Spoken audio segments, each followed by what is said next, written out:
Hello guys and welcome to a new brand video. In today's tutorial I'm going to show you how to create a release on Github. So the first thing to do is to open your web browser, either if it was Google Chrome, Mozilla Firefox, Microsoft Edge or any web browser that you are using. After that you will need to go to github.com. And now we will need to create an account so we can be able to use the GitHub services. So basically all we need to do is to click on sign up and then it will redirect us to the sign up page.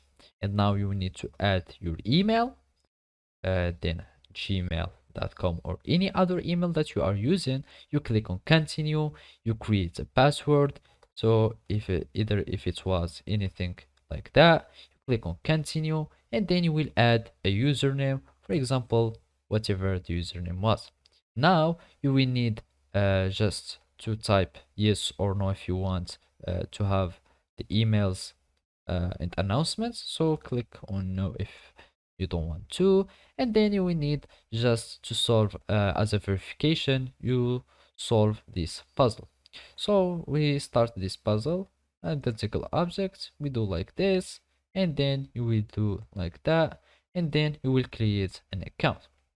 So basically after you create an account, all you need to do is to verify your email by having copying the code that will be sent to your email, and then you will just paste it here and you will be able to create a new account on GitHub.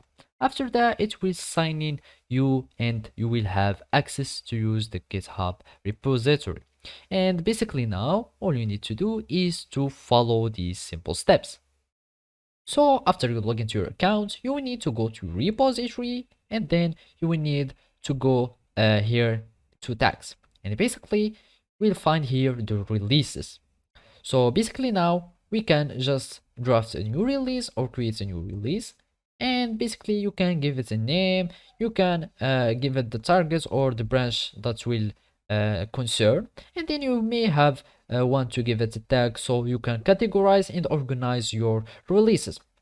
So basically after that you need just to click on publish release, or you can just save it as a draft, and by that you know how you have learned how to release on GitHub.